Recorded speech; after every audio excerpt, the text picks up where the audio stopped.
আসসালামু আলাইকুম বন্ধুরা, আশা করি সবাই ভালো আছেন। আমি আজকে আপনাদের সাথে শেয়ার করতে যাচ্ছি কিভাবে মাছের রেণু থেকে ধানি পোনা উৎপাদন করা হয় এর একটি বাস্তব অভিজ্ঞতা। চলুন শুরু করা যাক।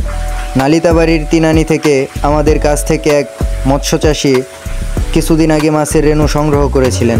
তখন রেণুগুলো ছিল খুবই ছোট, নাজুক, যত্নের দরকার ছিল খুবই বেশি। আল্লাহর রহমতে নিয়মিত খাওয়ানোর পর, পানির মান ঠিক রাখায় আর কিছু দরকারি পরিচর্যার মাধ্যমে রেণুগুলো ধীরে ধীরে বড় হতে শুরু করে। এই কয়েক সপ্তাহে চোখের সামনে তাদের বড় হতে দেখা, এটাই একজন মৎস্যচাষীর সবচেয়ে বড় আনন্দ।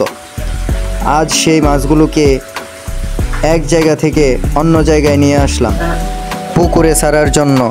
এটা শুধু একটা ব্যবসা নয়, এটা একটা স্বপ্ন পূরণের পথ। আমি বিশ্বাস করি যারা ইচ্ছা নিয়ে শুরু করেন, পরিশ্রম করেন, তাদের জন্য মৎস্য চাষ হতে পারে একটা লাভজনক ও সম্মানজনক পেশা। ভবিষ্যতে আরও উন্নত প্রযুক্তি, ভালো জাতের মাছ এবং প্রশিক্ষণ নিয়ে আরও এগিয়ে যেতে চাই। সবাই আমার জন্য দোয়া করবেন। আর যারা মাছ চাষে আগ্রহী তাদের বলবো, শুরুটা হোক ছোট, কিন্তু লক্ষ্যটা বড় থাকুক। ইনশাআল্লাহ সফলতা আসবেই। আমরা সকল প্রকার মাছের রেণু ও পোনা উৎপাদন করে থাকি। সারা বাংলাদেশে ডেলিভারি দেওয়া হয়। প্রয়োজনে যোগাযোগ করুন, স্ক্রিনে আমাদের নাম্বার দেওয়া আছে। আশা করি ভিডিওটা আপনাদের ভালো লেগেছে। এভাবেই ছোট রেণু থেকে বড় ধানি পোনা তৈরি হয়। সাবস্ক্রাইব করে পাশে থাকুন।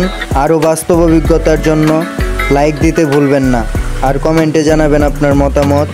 আল্লাহ হাফেজ, দেখা হবে পরের ভিডিওতে ইনশাআল্লাহ।